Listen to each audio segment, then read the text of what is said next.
Hope you are too. And welcome to the fourth episode. We're in the second week of making these podcasts. I'm in the second week of making these podcasts, and it's been a lot of fun. It's been interesting. I'm really damn busy, so I can't do this consistently yet. But if you like and share, if you enjoy what's happening here, if it makes you giggle, if it makes you feel deeper, profound, in touch with yourself a bit more, then I'm doing my job. If anything here upsets you, please try to listen carefully. I'm not trying to say anything against anyone's truth, which is what a couple of comments really tried to point out. And I care too damn much about everybody, so I have to talk about this. But it also kind of goes along with meditation, with deep breathing, with being more alive and engaging more with the sensitivities within, right? I'm not talking about being sensitive to your spirit. If you're spiritual and you get really sensitive to that and you start seeing auras and feeling chakras, good for you. Awesome. Extra gravy on your biscuit, you know? But for those who want to keep it practical and logical, it just means being sensitive to what is real and being sensitive to what is being made up in your mind, being made up in your body, being made up in your personal experience versus the objective truth. It's a very interesting thing to talk about because we have been in an age now where subjectivity is king, where speaking your truth and getting fights and getting debates about it is the way you grow the most, you know? Um, and I don't really like taking comments off, but I want to make this a safe space for everyone. And so if someone's being determined to argue, I'm going to probably shut that down. And I'll invite the people who have actual constructive feedback who do not agree with what I'm saying or think that it is fundamentally wrong, objectively wrong. Not in any particular case, but in all the cases. That's something with a lot of comments that are, the more irritating, the more trollish. They tend to stick with a very specific narrative in their mind about what people talk about. And it's for that reason I went away from political debates and political discussion, because politics is really just whose subjective truth will win outright. A lot of people like to argue subjectively. They don't really want to listen. And so they end up basically stuck in their own, I wouldn't call it ignorance, I would say stuck in their own narrative. But with that being said, let's get into this poem, shall we? Living truth. Healing may happen, distance may be added, so much time and growing, still obsessed about what's past. Why do they hate or proclamate the strange upset with difference? Sometimes that call to embrace simply motivates roaring dissonance. These people who claim strangeness, distancing their neighbors because of anything they point at, they pretend makes others dangerous. Whether ideals, beliefs, religions, or defeat, they cling to hatred like a sore. We try to help, but it's better to ignore. To stay ignorant of philosophies that pour gas on atrocities is just a reckless adding to a pyre. With books, pearls, and love itself, it only drags out their desires. So what to do with the insane? Not the ones they would call lame, but the people who cannot see any good, no matter what love brings from their neighborhood. They have their ways, their friends and allies, whose love is put in hateful lies. Can we run? Can we fight? Will it be just a bit of might? No, it's simpler than any of that, just as the dream of one Martin Luther King.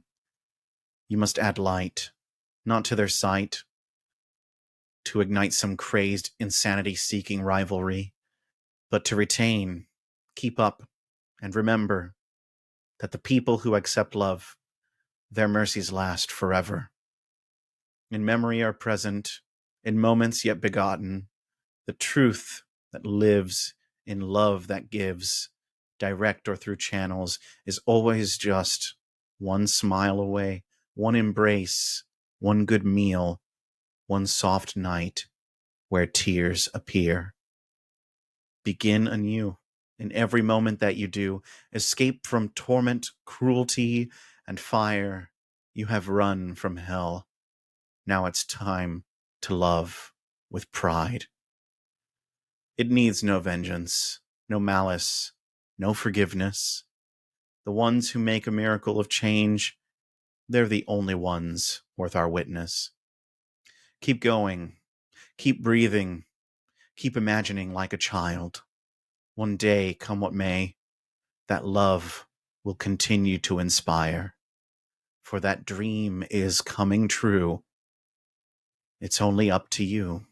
Will you continue to give attention to the things we cannot stand by, or believe that love will guide you to the moments that ring true? Very first thing that I would say if someone else wrote this, well, you're just saying ignore all of the hateful things, all the bad things. How on earth would you ever be able to quell those hatreds? How on earth would you be able to fix those things? That is very localized issues. It's very similar across the globe. But that's an incredible thing that we are discovering as a people that has been being discovered more and more throughout the last 50 years. Yes? World War One happened, World War Two happened, and there was plenty of issues, plenty of racism, systemic hate, and othering of those who basically weren't white and adults.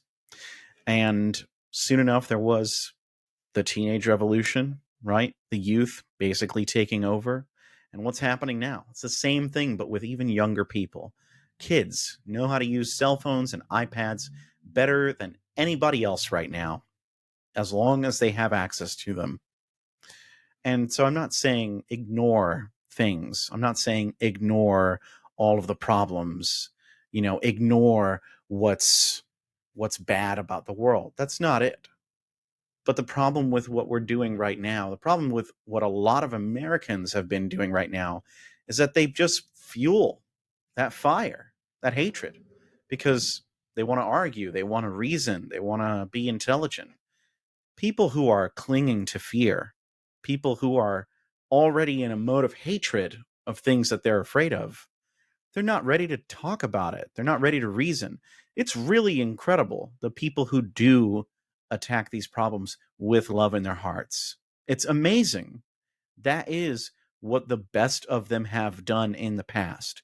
And you can fight with laws and with litigation and with time, but not everyone is in those positions to fight in that way. Not every single person in America is ready to do that. A lot of people are still parents. A lot of people are still too busy. A lot of people are being overworked, economically speaking. How do we fight both of these problems at the same time? How do we defeat the hatred that's in our own local lives while trying to take on the bigger picture, right? It's almost impossible, right? But I'm not here to focus on what's impossible. I'm a thinking person. And the long and short of it is you have to be good where you are. You have to be loving where you are. And there is no way, no better way to do it in my experience than to center yourself, than to be in the center of your experience. You're immersed in this, you're immersed in this life. And if you're not, then you're obsessing about problems that have nothing to do with you or that are not near you. We all have succumbed to some kind of hatred on some kind of systemic level. And I don't mean everybody but white people. And I don't mean just me. And I don't mean just my heritage. I'm Puerto Rican, you know. I could be bitching about the Spanish American War. I could be complaining about Teddy Roosevelt going to Puerto Rico and leading that, you know. I could be complaining about the flag, whatever, but I was raised here in America, and I've been all over, Florida, Texas, Michigan. Uh, I was born in a totally different country, in Athens, Greece. So it doesn't make any sense to me, having this globalized perspective, to complain about other people's problems, especially since I have no experience, no political weight. All I'm doing is adding to a bunch of noise that doesn't really do anything. So instead, I look at what I can do here and now. I look at what I can do for the people in my neighborhood. And honestly, it's not easy. It's not easy for anybody, you know? The most you can do is figure out how you can not be in the way of most. That's usually what I'm trying to figure out. How do I make sure that everything is fine here? How do I make sure that my kids have everything they need, that my wife is okay and that she's able to continue doing what she does? How can I continue to maintain my stability so that I don't destabilize other people around me? How can I support those who are going through a tough time collectively? And I know they're going through a tough time. It's amazing, but I have all kinds of neighbors. Uh one one neighbor, very well known, runs for stuff, right? Seeing his name on the ballot before, and I know he's a good guy. So, I'll vote for that. Um and he lives across the street from me.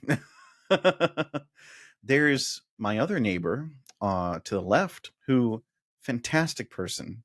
Uh Perfect life? I doubt it. No one has a perfect life. I doubt the other guy does either. Um, but I mean, like, always helpful. During COVID, came over and offered food with like a mask and a hairnet and gloves on.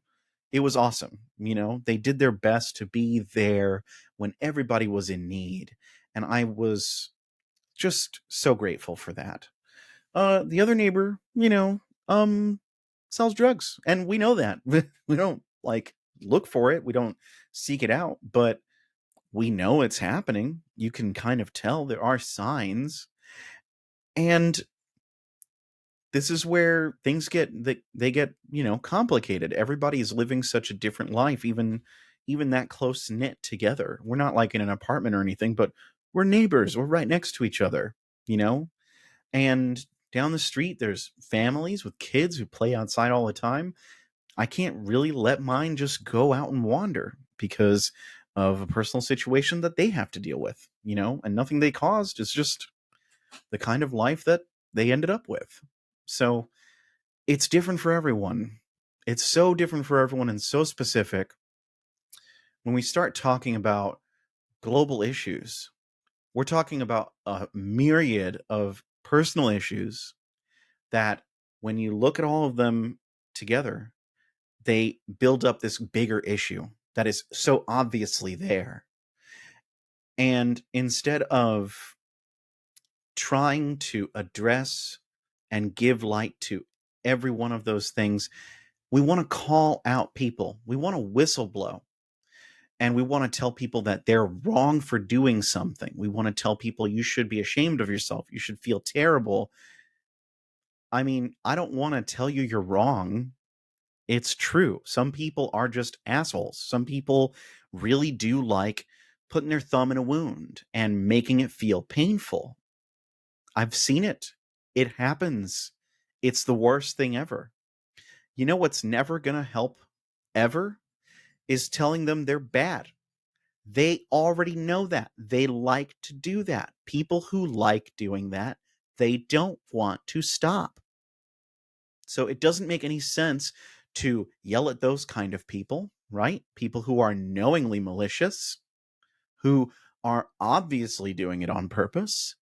What about the people who are just one conversation away from being better?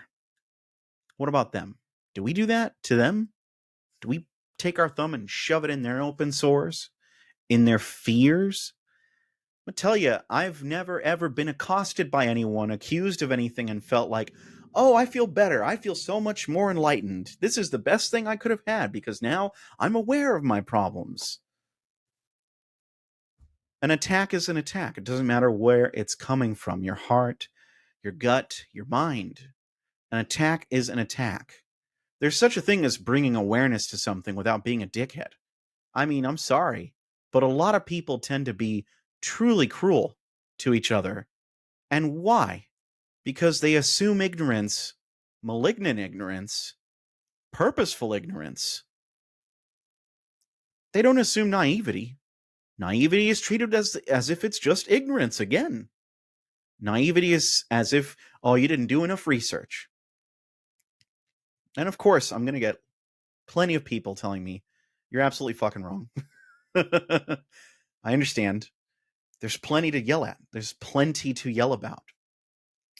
But in the same way that if I yell at my kids for not knowing what they're doing, they're not going to be receptive to any of that. They're going to shut down. They're going to close their ears, and they're just going to stare at me until I'm done yelling at them, because they don't want to hear that. They don't want to feel it. So they just learn how to shut off their sensitivities, their emotional centers. And that's how they're going to treat all of the problems after they leave my house. Why would I want to teach them that?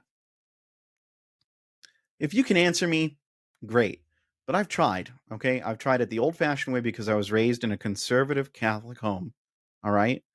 I tried being open-minded even slightly in my own way. And you know what ended up happening? I still ended up using a lot of toxic habits that my parents had used on me. Usually guilt tripping, manipulation, and conditional love. You don't want to do that.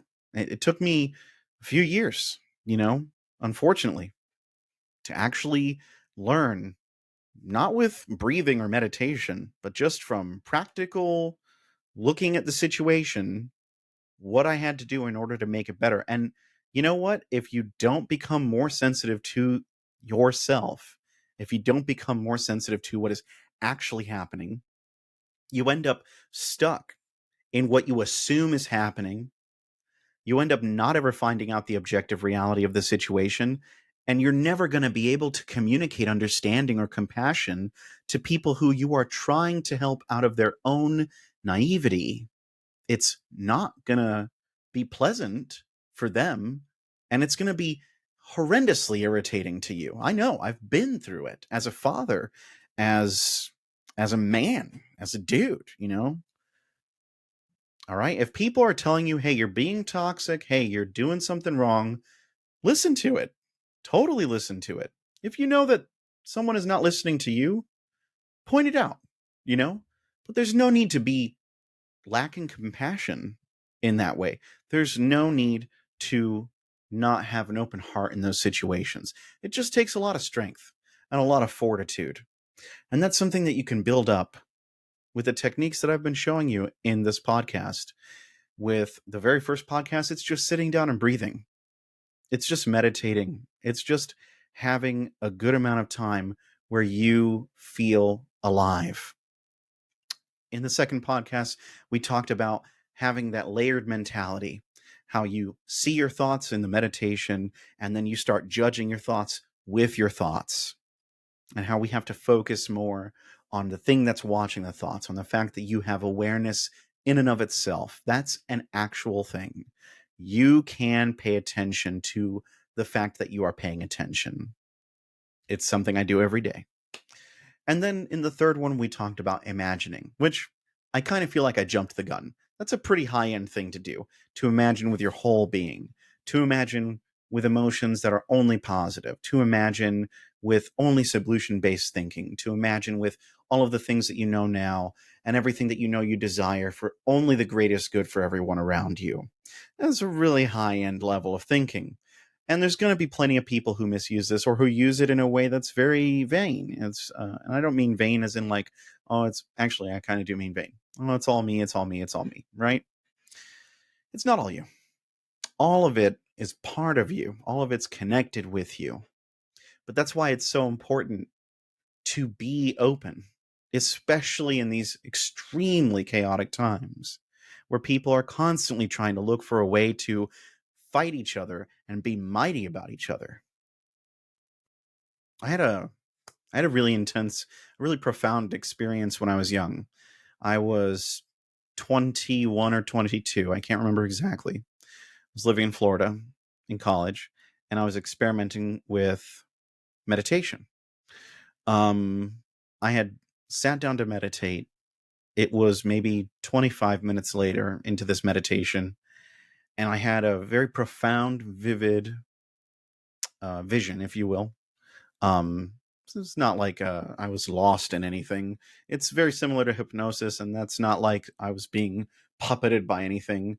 I'm talking about a really light form of sleep where you have plenty of attention, clarity in your dreamlike state, if you will.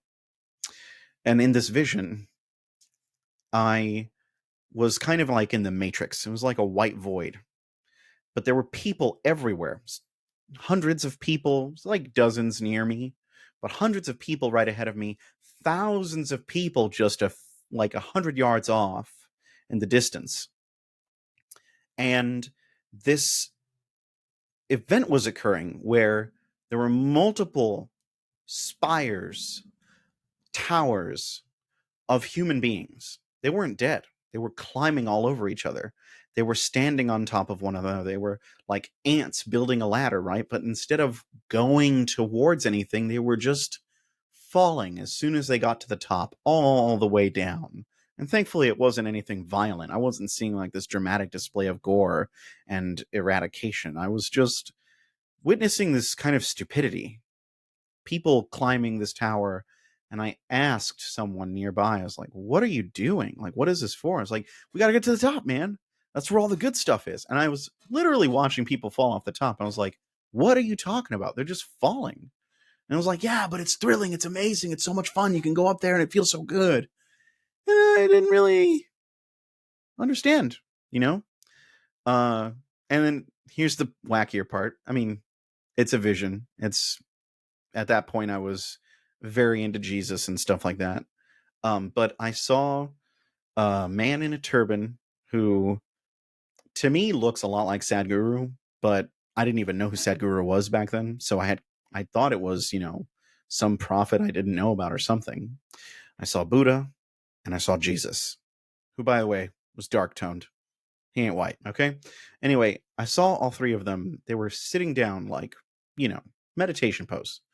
And I sat with them and I was like, what are you guys doing here? You know? And they were like, it's time to learn now. And it just struck me how vivid the whole thing was. And that's something that you get to after a while. It took me about a month and a half to start having vivid visions in that way, Uh, but I warn people, I tend to err on the side of caution. They are visions. Okay, it's very different from this physical material world. All right.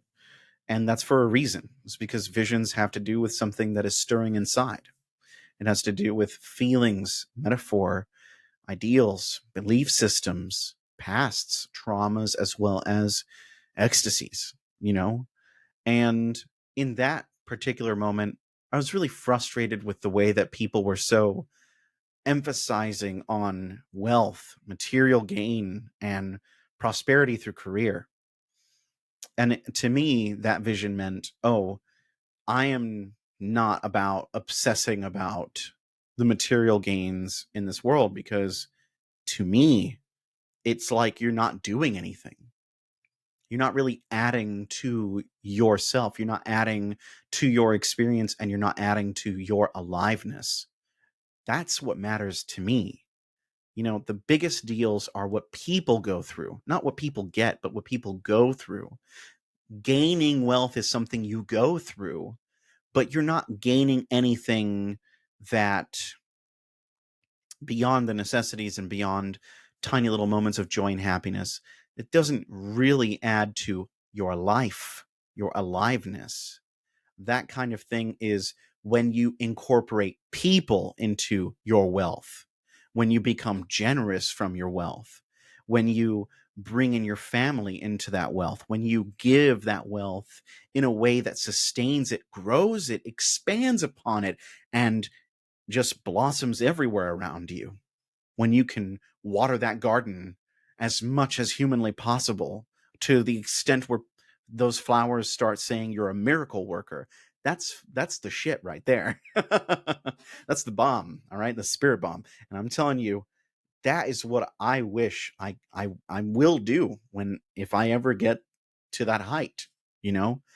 But it won't be because I want to jump off. It'll be because I want to raise what many people call privilege to become a standard. And I don't want it to be a standard for any particular kind of person. I want it to be the dream come true. I want it to be the standard for everyone everywhere. There's something really irritating about liberalism and people who claim to be socialists in today's age. They constantly expout tons of little tiny issues and say this is how we fix this, and they're just so stuck in their own little stories and their own little projects that they end up just talking. And if you're going to just talk, I'd rather just talk about this. I would rather just talk about breathing. I'd rather just tell some really interesting stories about what happens when you meditate enough, you know? And I would really like to speak truth to the self and not to any power, because that just gives them attention. Why would I do that? Lame. I think my voice just kind of, yeah, not really upset. It's just like, that's my whole deal with why I'm not doing a political stream. I was doing it for a time. I took a lot of those videos down. The only one I kept up was my analyzation of a video about Pride, because it was during Pride Month, and it was a really interesting new animation. It had a lot of inclusivity, and I love that. Okay? Because there's no reason to hate anyone who is coming out as anything, unless it's someone who is maliciously hateful on purpose, knowingly. That is not worth celebrating in any way whatsoever. But for the people who are expressing themselves in the human way, I am something different. I am not of the norm, but I am still beautiful. I am still perfect. I am still myself. In fact, I am more myself than ever before. In fact, I'm more in touch with who I am now than I ever was.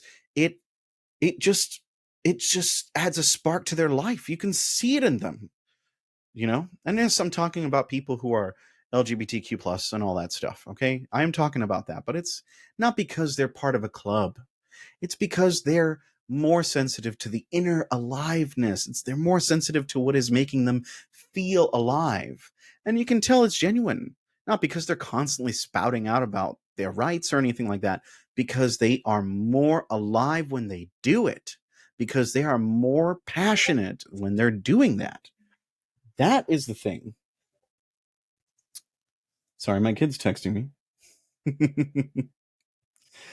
24/7 dad, never stop the clock.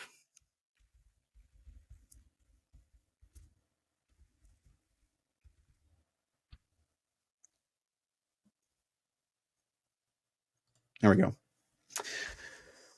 I have not been making clips this whole time. I don't know. Maybe we shouldn't. I'm not sure. We're only halfway through. So, am I going to start talking more about certain issues? I mean, maybe.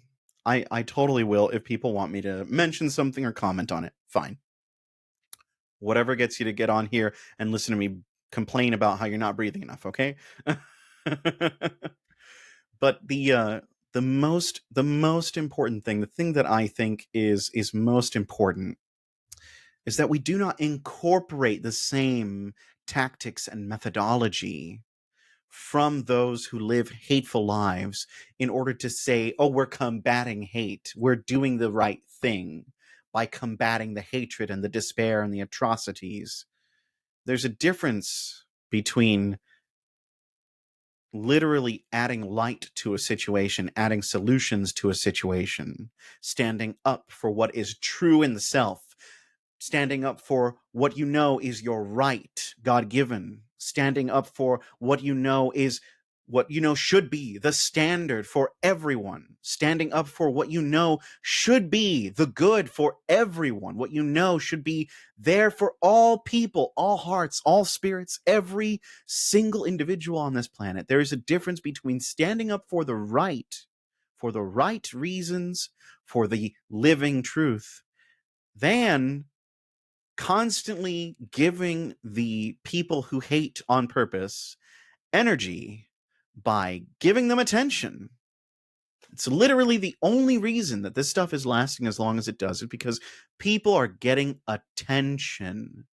If Donald Trump wasn't as hated and Hillary Clinton was more loved, there would have been a different outcome. But what happened? We hated Hillary almost as much as we hated Trump, and we ended up with the most chaotic 4 years of modern American history. In the fucking 21st century, that's what we started out with right after Obama. That's wild. And let's not even go to the idea of Bernie getting in there. That guy just never gets enough love because people are just so bombarded by all of these arguments and debates about, well, socialism is this, well, communism is this, and all of this other crap. There is no way that you will be able to destroy something that is hateful by hating it.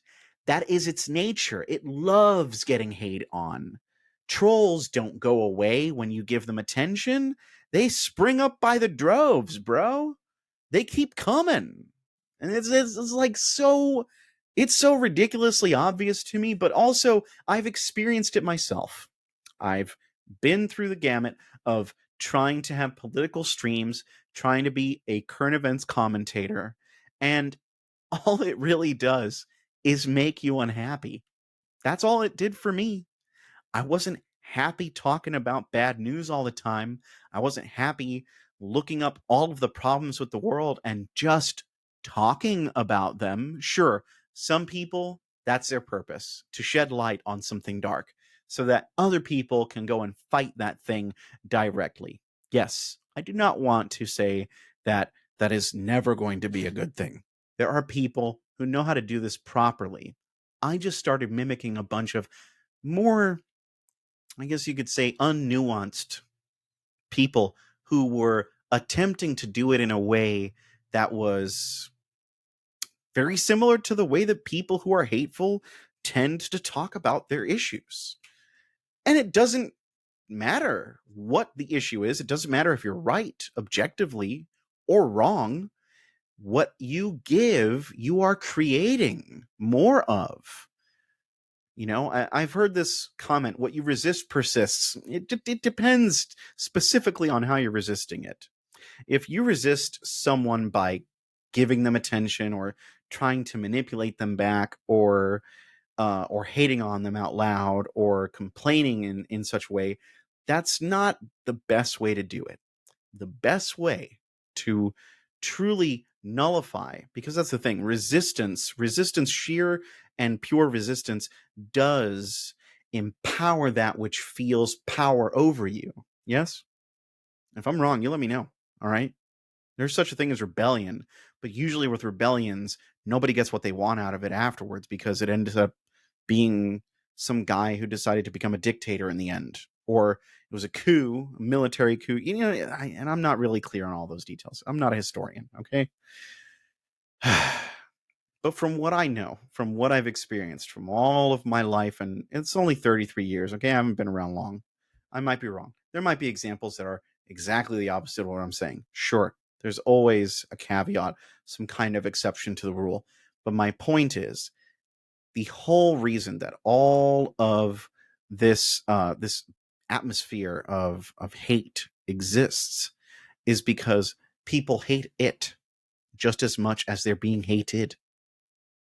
There's no way to escape hate except through love. That's the only way I've ever found it to be. If you actually invest in your love, in yourself, loving yourself, forgiving yourself for anything you think you did wrong, it's usually not your fault. That's usually what people end up thinking. Uh, Anything that you did do wrong ends up becoming way more clear and obvious, and then you can actually apologize properly to those people that you did hurt. And it will be meaningful because you notice, because you are trying to be a loving person instead. Am I wrong? I know you'll tell me. I know. It's insane. There have been a lot of people who are very interested in the methodology behind meditation, and that I believe I will do in the next podcast. For now, I want to deconstruct what it is that it means to be loving and graceful in every situation, to live a life of ecstasy, to live a life of bliss. I'm not talking about the drug, okay? I'm talking about the state of being, actually being your best self all the time, being your highest self all the time. It is not easy. Let me be the very first person to tell you, I am a super lucky guy, okay? Call it privilege if you want to. I'm a super lucky guy. I have everything I need. I have resources that I can get to easily. I have time. I am just an at-home dad. This is something I'm doing with my spare time here and there. Obviously, I don't have it all in droves, but it is there. And when I have it, I utilize it like this now because I don't want to just waste away playing video games. I think it's silly.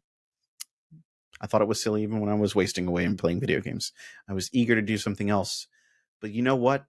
I wasn't breathing. I wasn't sensitive to what was true in my heart. I wasn't believing in myself. Those are real things that happen to everyone. You know, I'm pretty sure every messiah who ever lived, every spiritual master who ever lived has had a moment of doubt, a moment of, this might be a little too much for me. Maybe I'm overwhelmed. Maybe this is a little over my head, you know? And I don't aim to be that shit. I don't want to do that. I'd rather be a very chill bro. I want to just be everybody's friend, really.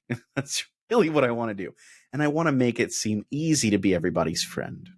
Not that I'm everybody's patsy. I don't want to be everybody's dog.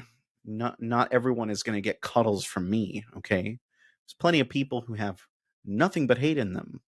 And it's unfortunate. It's sad. It's pitiful. It shouldn't be a problem. That's the real issue. The only reason that those problems exist is because people believe in those powers. People believe in that hatred and they say, I want that. I want more of that. I want everyone to feel that. And you know, it will persist constantly if there are not enough people loving themselves and loving the people around them. This is going to persist constantly if we do not learn to love, man. We just need a little bit more love. I know it sounds cliche, but you know what? It seems really stupid in retrospect once you do it. It seems really stupid, really dumb. This is how I feel. I felt stupid, idiotic, terrible, pathetic when I started just breathing more. Just taking 25 minutes out of my day, 2 times. So an hour out of my day just to breathe, just to sit there and, you know, just and wow, that makes me feel better. You know what? I'm just going to keep doing it, see what happens. And it's been amazing. It's been profound. It's life-changing. So, if you're worried about all the other people who have it too hard, I would really love to hear about specific instances. And actually, I would love to not hear about it at all. I would love for you to go and help someone get to their breathing point. We can call it that from now on. If you're not stable in your life, that means you don't have enough food, you don't have enough shelter, you don't have enough resources, and you're not able to get them, right? Those are the 4 things you need for the breathing point. Stability overall, right? Is what you need to get to a point where you can just sit down and breathe. You need enough time, you need enough food, you need enough shelter, you need enough resources. If you don't have those things, you're not at a breathing point. You're not able to get anywhere, right? Okay. Try to find people to help you. Do the best that you can. Do not blame yourself for anything that is happening to you. And if anything, plea for mercy. Plea with those around you. Help, security, safety. It's what you need. There are so many resources. It's just hard to believe that they're going to be helpful because we're so stuck in our assumptions of how this world works. We're so stuck in our past. We're so stuck in this is what happened last time. This is what happened to me. This is real because it happened to me. That's why I'm here now because of then. Well, hold on. Because this is exactly what I want people to start getting. The world is a miraculous place, man. I'm not kidding. It's so real. Once you actually get to know the world, it is so vividly alive with love and compassion. It's right next to you probably, and you're missing it because you're just so in your past, so in your dread of the next thing. And I'm not saying this because I've never had dread or disparity. I was nearly homeless in 2017. I had nowhere to go, getting evicted from an apartment because of a job that didn't work out. Me and my family, we didn't know what to do. I had upset their grandmother. They moved in with her. I wasn't allowed to because I was stuck in my pessimism, in my cynicism, in my dread, in my hatred. I had burned bridges. I had ruined my career. This is all stuff I did. But was I thinking that when I was in the midst of it? Absolutely not. I was blaming everything else around me. Why blame me? It's not my fault that all these things are happening. Well, once you get to a breathing point, and you've been breathing for about a month and a half, you start realizing how fucking dumb you were. And that's me talking about myself. If you are truly a victim of some terrible thing, if you're in the middle of riots, if God forbid, if someone just picked you that day to make it his business that you suffered, or her business, their business, whatever noun pronoun that you ascribe or they ascribe to themselves, if somebody really did you wrong, man, that fucking sucks. I'm sorry. It does. I hope, I hope with all of my heart, with all of my being, that you can find a breathing point. I hope with all of my heart and all of my being that you do not incorporate what they tried to instill from themselves into you. Vengeance stories are usually glorified because of all the violence and the power that a person with vengeance in their heart has. But that power is destructive. That power doesn't give, it doesn't grow anything. And only the best stories actually showcase this. Only the best vengeance stories showcase how that doesn't incorporate anything into your life. Most of the other ones that say, oh, the violence worked out and he got what he wanted and he felt better afterwards, they're not real. There's nothing true about that, especially if you listen to people who have gotten their vengeances. That stuff doesn't heal, man, because only healing heals. And the only thing that truly heals, the only thing that really stops the pain is growing more love. Does that end all of the suffering? Holy hell no. Absolutely not. That suffering is real. It did happen. You are here because of it. But it is not the only thing. It is not the limitation of the universe that you only receive suffering. That is what I want to make real in all of these people's lives who are in a place where they can't breathe. You are not going to be stuck there forever. You are not going to be stuck there forever. You are not going to be stuck where you are forever. Things change, facts alter. The truth, the only truth that stays eternal, the only true thing that is real forever is the love that you give and the love that you get from others. I'm being hokey as fuck. I don't give a damn, okay? You know what? The world likes being corny, okay? It's got the juice, all right? And I don't apologize for being loving, and I don't apologize for having my life be where it is right now. I've struggled to get here. Everybody does. That's the whole point. It is a struggle to be on this planet because people tend to forget some very valid optimisms, some really, really honest to the soul truths. One of the main ones is we are all the same. We are. I'm not talking about personality. I'm not talking about culture, religion, faith, prayer, meditation, but we are all breathing. We all need to breathe. And if you don't remember, everybody was complaining about not being able to breathe for a minute there for a good 2.5 years while COVID was constantly on the rise. Regardless of whether you think it was made in a lab or it's fake or whatever, okay? Everyone was complaining about it. We all need to breathe. That we're the same about. We're also extremely, extremely alike, genetically even. The difference between a human being's DNA, right, the kind of chromosomes that can exist that make up a human being, and the kind of chromosomes that exist that make up a chimpanzee are less than a single percent. Okay, and there's a lot of information in DNA. A lot of people miss that fact. There's lots of information in DNA. Chromosomes themselves hold tons of information about how this is bioengineered, right?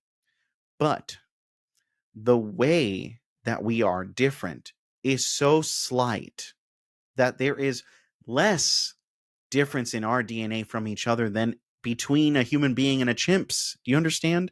The on-off switches are all that's different with us. All of the genes, they come from common ancestors, evolutionarily speaking, and all of those differences are just on and off switches, dominant and recessive traits, and small minor mutations that allowed for certain kinds of human beings to grow and prosper in their general areas compared to others in other places.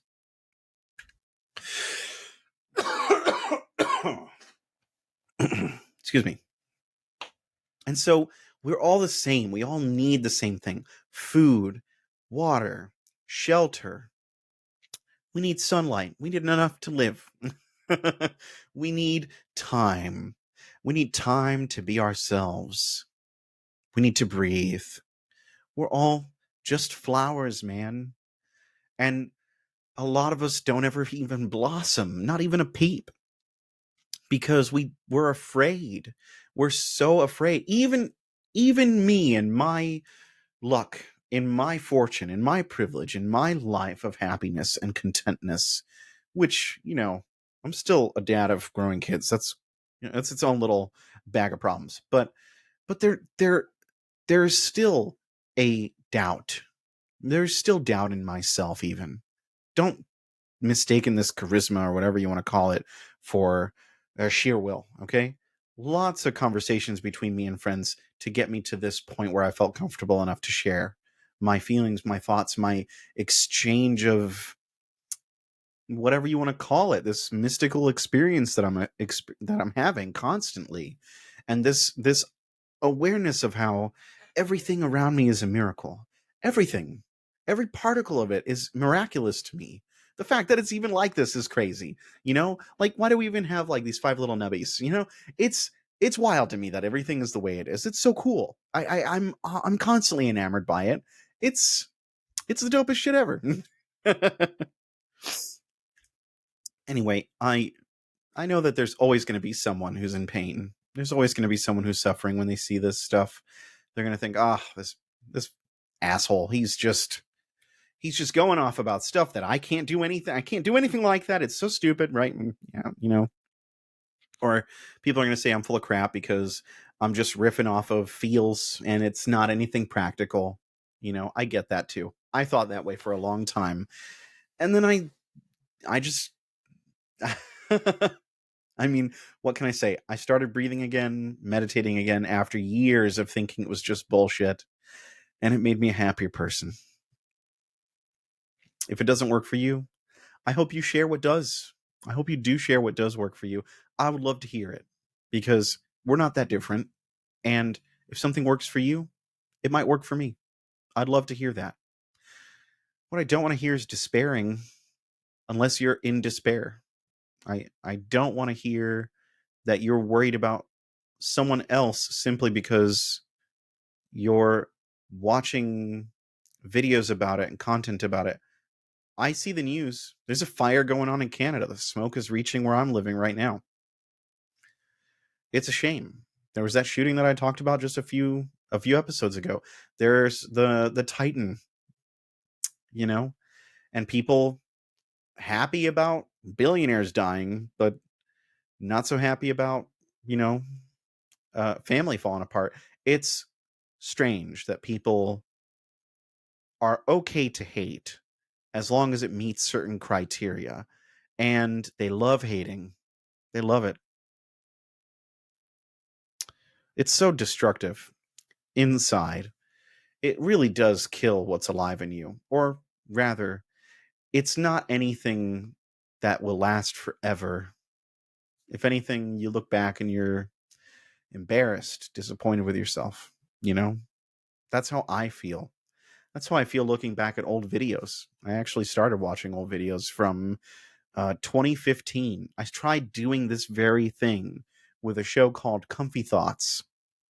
And I just wanted to be alive, aware, talking about stuff that mattered to me, things that I wondered, and sharing my perspective because I felt like there wasn't a lot of people. There just aren't a lot of people like me who look at everything the way that I do.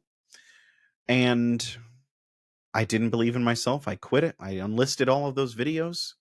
I had no idea what the fuck hair conditioner was back then. Let me tell you, holy crap! I have as much hair then as I do now, and woo, Jufro Central, bro. Let me tell you. Anyway,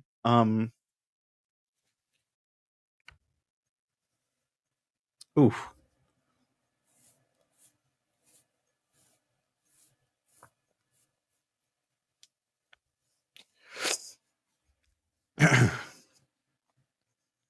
We're about 15 minutes in. The whole thing with, you know, being sensationalized, sensationalization, the trending status of a lot of things. I would love for love to be trending. I wish that life was trending. I wish that planting trees was trending. I wish that people being happy was trending. I want love to trend. And I'm happy. Pride, at least, Pride Month is trending, you know, because at least in that way, I know that people somewhere who just care about love are getting it in some way. And still, you know, and there's different problems with it. You know, this is a corporatization of that, right? And people are speaking truth to that power, but there's still something good about it, you know. I just wish that there was more. There's more love, and not just for people who are prescribed a certain, you know, gender association. That's growing an awareness of something that needs to grow, right? That's a different kind of agenda. But to see more love in everyone's lives, to see that we live the way that the that the religions speak of most of the time, not your conservative pastor or priest, but the way that the wisdoms of those people that actually survived all of that you know, propaganda like change over the many hundreds of years actually talked about, which is to treat each other like you want to be treated, to be there for each other, to love each other, to, you know, like freaking see each other for who you really are, not just like, oh, the thing that you are, you know. The body and the mind, they are just collections, they're just gathering of material.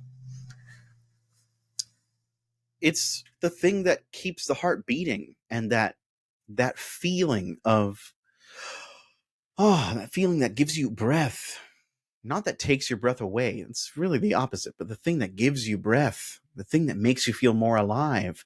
I want that to be celebrated. I want this to grow, and I want that to be normal. I don't want it to be a privilege. I want it to be fucking normal. Because even back in ancient times, when there were just tribes of people, it was normal to have a loving family most of the time. I mean, seriously, right? I mean, isn't it? Like, I don't know. Shit. I don't know about, you know, the Europeans, most of the Native Americans though, and you know, a lot of other people. Anyway, I'm not an expert. Again, I'm not an expert. So not not the craziest, most optimistic episode I've ever made, and I'm sure I'm gonna get plenty talked to me about this. But I totally get it. I was there. I was pissed. I was in my heritage consciousness for a minute there. I was, wondering why I was raised to be this like stellar carbon copy of a white dude rather than a Puerto Rican man. There's so many things that you can attach to. There's so many ideals and so many clubs out there now because of the internet, because of rising social media, that you can ascribe to, that you can say, oh, this is me, this is me. But as soon as those things change, as soon as they get filled up by younger people, if older people leave, if you become the old person in that group, you'll find that those things are not going to be as sturdy as you once expected them. And that right there, that is what I'm trying to help people avoid.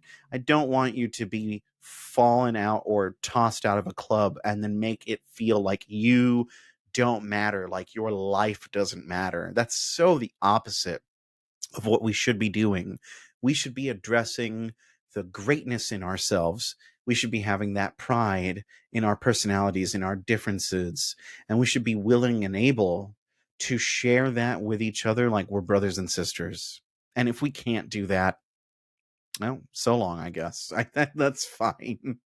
I will do that where I am, and I'll teach it to my children so that they can spread that love and that compassion and that joy to the people around them, which they're already doing by just being happy, nice people wherever they go. My daughter's the loudest one, though. That can be an issue sometimes. I'm celebrating loudly. So, my friends, it's 56 minutes, 57:09 now, and to everyone out there, who is not at a breathing point, I hope the best for you. I know it's hard. I know it seems impossible, but that help, it might be right around the corner. And if you can get to a point where you're breathing, I know that you will become sensitive not just to the inner aliveness of who you are, you'll become clear about what is really happening around you, what is true, truthfully true, forever true. And that is the love that you can make right there and right then for yourself, as well as those who are awake enough to see you for who you are and what you really are, which is just a flower. You're just a beautiful person. Don't ever let anyone take that away from you. And don't let anyone make you focus on what is terrible more than what is fantastic, what is miraculous about this world. Because, yes, there's a lot more hate being spun around the trend circles, right? But you know what? There is a fuck ton of love, a metric fuck ton of love out there.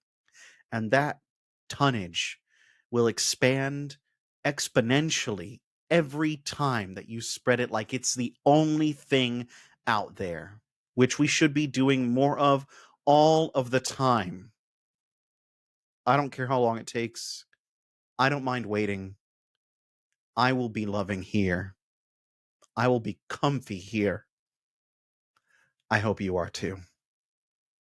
And if anybody needs help, reach with your mind, heart, and spirit. Reach out to those who you know will be receptive. Reach out to anyone at all. You never know where you're going to get the next helping hand from. You never know. Just reach. Just reach. Call upon the things that you find supportive in the most desperate times. Do whatever you can to get to that breathing point so that you can center yourself, so that you can stabilize, so that you can start being more alive and more loving and more compassionate to yourself and everyone around you. That is what I wish for everyone. That's what I wish for the whole world. And I know it seems like a big deal. It seems impossible, okay? I seem very hokey, corny. But you know what? Once you get there, you're going to kick yourself. You're going to wonder why you didn't focus on that in the first place. Because love is a solution anybody can get behind. Hatred is a very exclusive club, and it's not one that I abide by. So, without further ado, with all that being said, if you liked this, if you think that there's a good message in here, if you think it was inspiring, please please subscribe for more, share it with your friends, with your family, with the people that you know are receptive to this kind of thing. And if you're just trying to get to that breathing point, don't worry. We all get there. We all get there. We all get our chances. Just be as sensitive as you can be and as open as you can be to what's really true. The truth that never changes, and that's that love is with you and inside of you and near you. Take care, and I'll see you in the next one.